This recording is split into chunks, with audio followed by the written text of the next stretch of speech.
Now our next guest is Ladan. As far back as she could remember, she was drawn to the mysteries of life, the universe, the mind, the soul, and the presence of a higher intelligence behind creation. The shift that took place in her personal life over 30 years ago enabled her to pursue her interests by becoming a member of many spiritual schools and associations.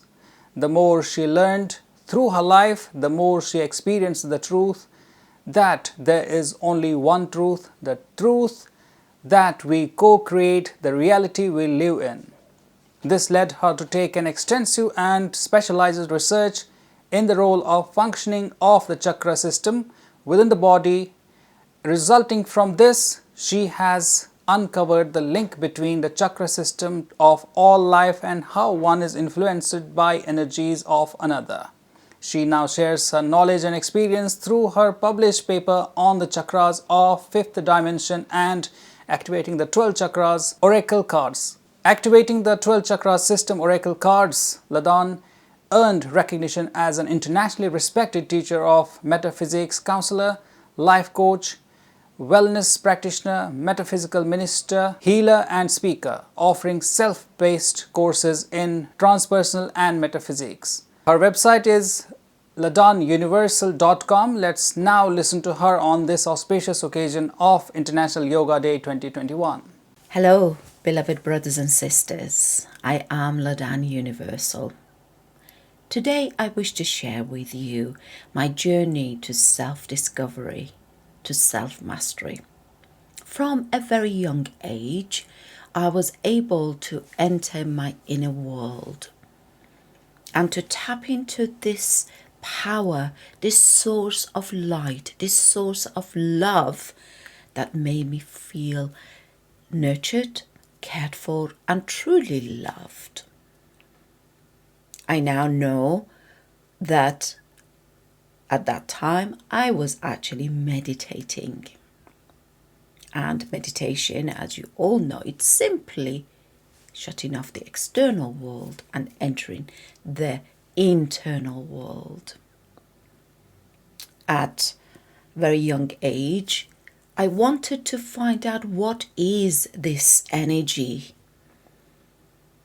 And when I would ask the adults around me, I would be referred to religious people who would then refer to religious books, and they would tell me that it is God. However, the image that the religious books and the religious people were portraying as God was totally different from what I was experiencing inside. As I continue to use this powerful energy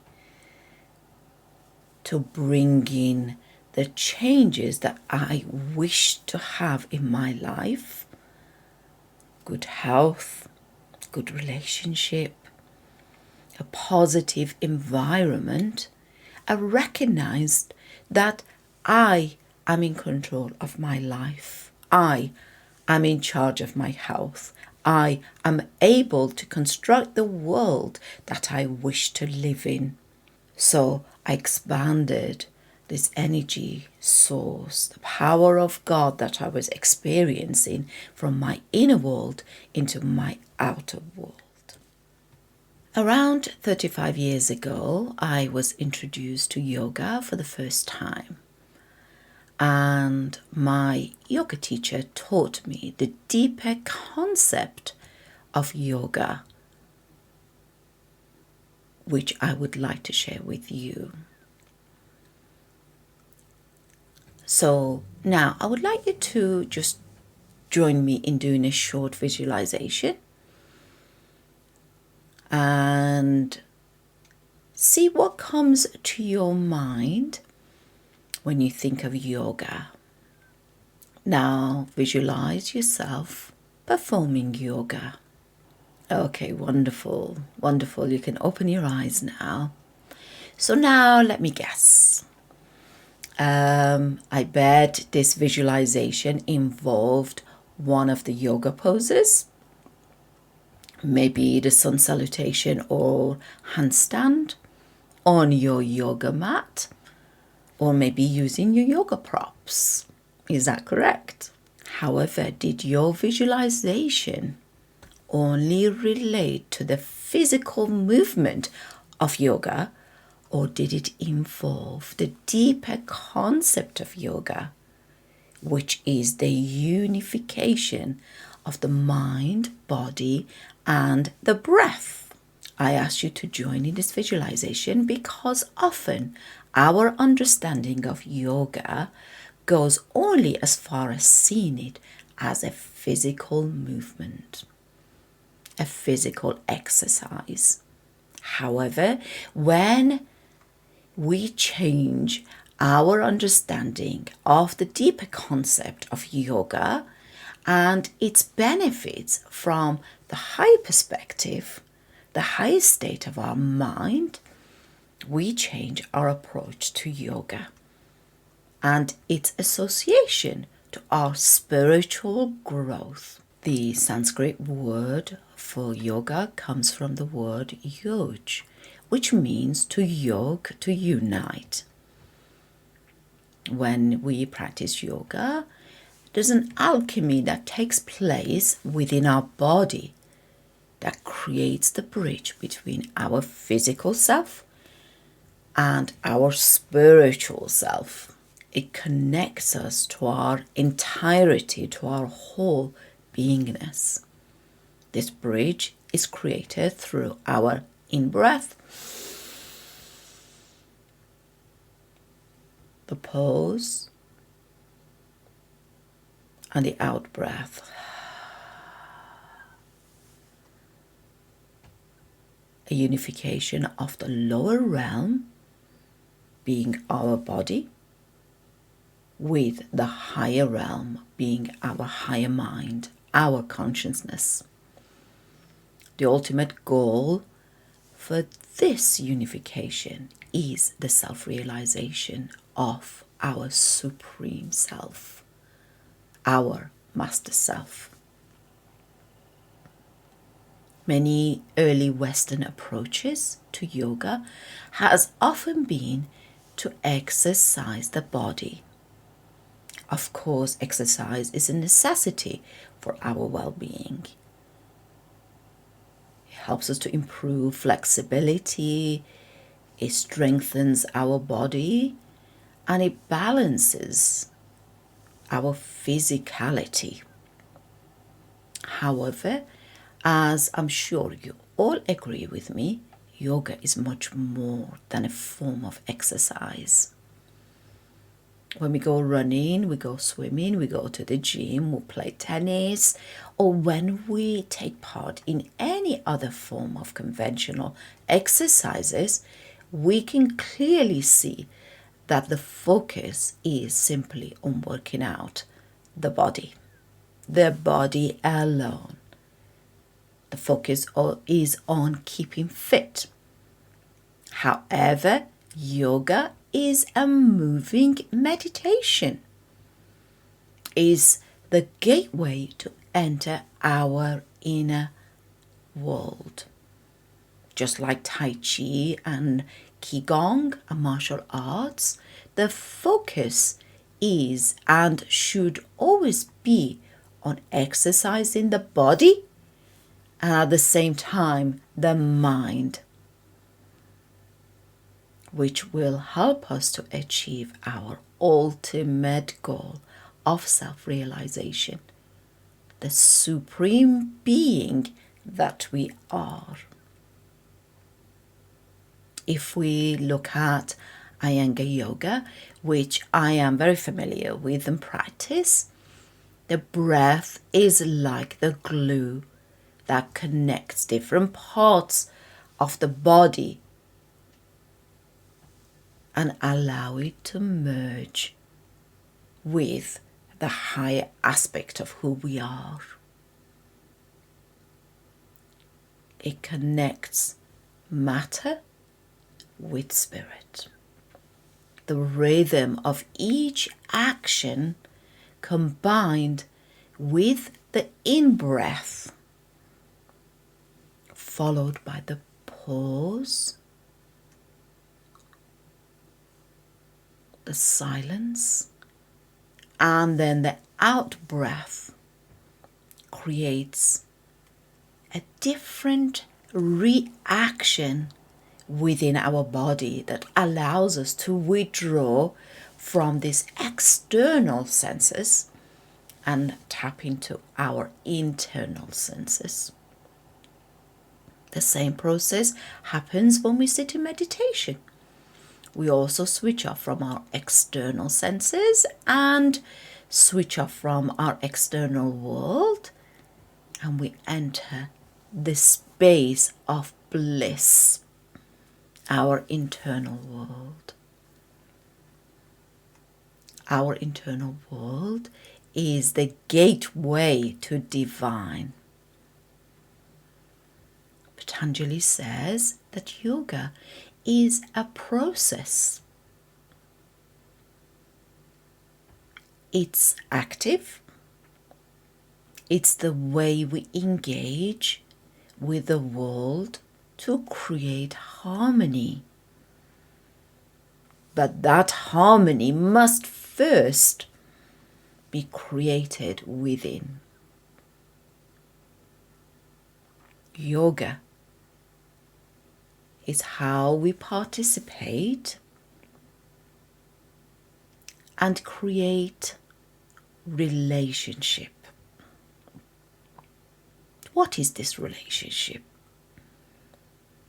Through our yoga postures, we build this relationship with different parts of our body. We get to know how different parts of the body is talking to us, is communicating with us through the different responses that we get.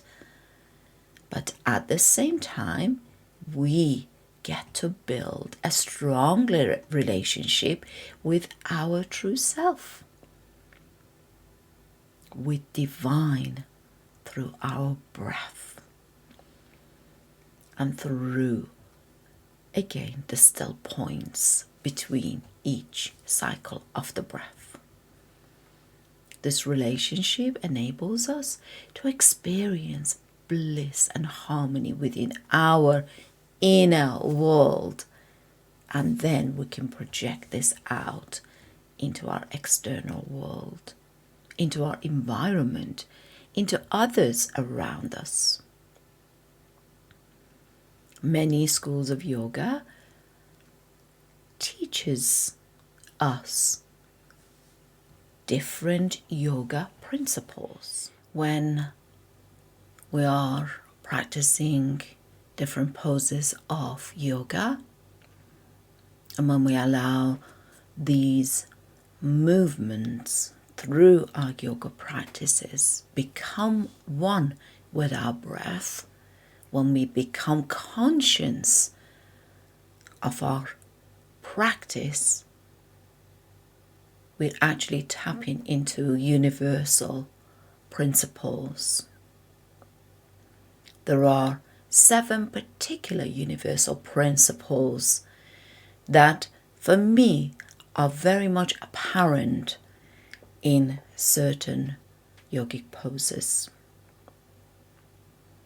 And these principles I apply to my life on a regular basis.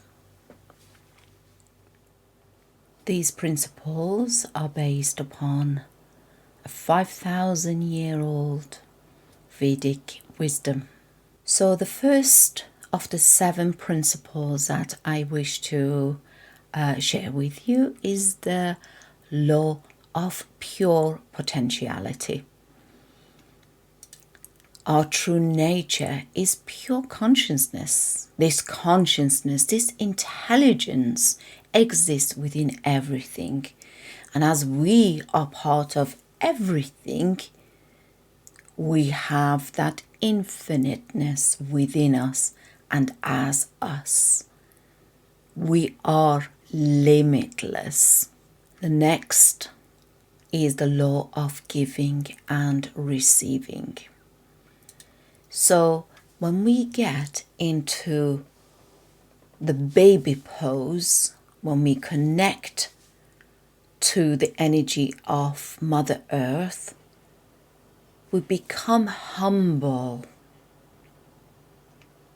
We become in the present moment, and we give our thanks and gratitude for what we have. We allow the energy to flow easily and naturally.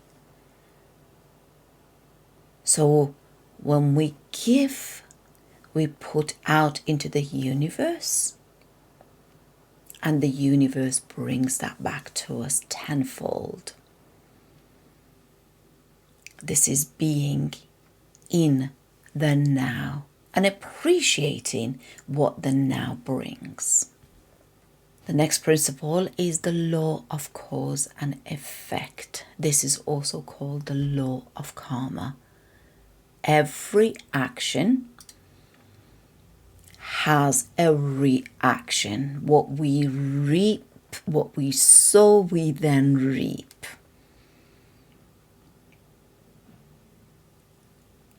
So when we wish happiness for others, when we are pleased that others are living their life in joy, in good health, in happiness, then that feeling of contentment, that feeling of triumphant, that feeling of joy is then brought back to us.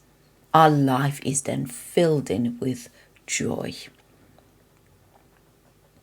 This yoga pose as a grasshopper brings in that coordination of everything has to come into alignment.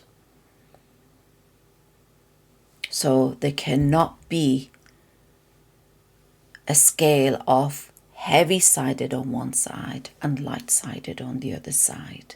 We have to be in full alignment and be conscious of our action and the consequences of our action. The next principle I want to talk to you about is the law of least effort. This is like detaching from the material world. It's about accepting and allowing what needs to come, what needs to be experienced, and letting go of the resistance. It's about trusting that all is divine. And this pose, as the tree, reminds us that this is exactly what happens with Mother Nature. We cannot force Mother Nature to speed up. Everything has to happen within its own natural rhythm.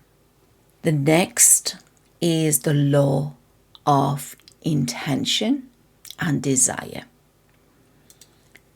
So again, whatever intention we have, this shall it be.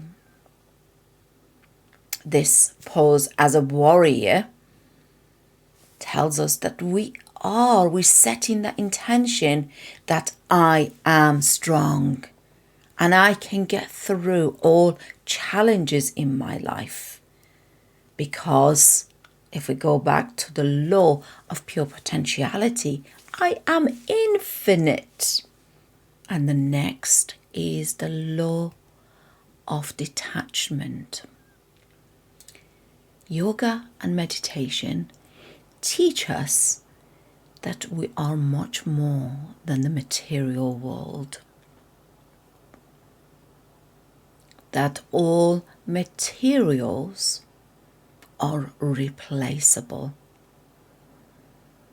That we must detach from our possessions and understand that possessions are only there to serve a purpose. So when we get into this pose as a cobra,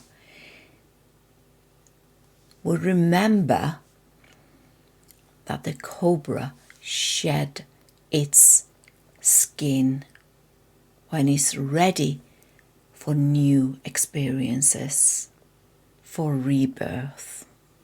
And finally, it's the law of Dharma. Now, the law of Dharma brings together all of the other 6 principles, the laws of the universe. The law of Dharma is that every one of us are born with gifts, with talents, and those gifts and talents are to be shared with all. We are here to be at service to God and recognize that everyone is God. So when we get into this prayer pose, we're recognizing that we are here to serve a purpose. When we are connecting to our inner world, that powerful energy, that inner sense, we recognize that we matter. And some of these examples of the yoga poses that I shared with you are a reminder of all of these principles. So, in summary to my talk, yoga is a moving meditation to remind us that we are a supreme being, and to remember to connect with that divineness, that godness, that infiniteness within us. Enjoy your journey to self-discovery and self-mastery, beloved brothers and sisters. And thank you for being here with me. Namaste.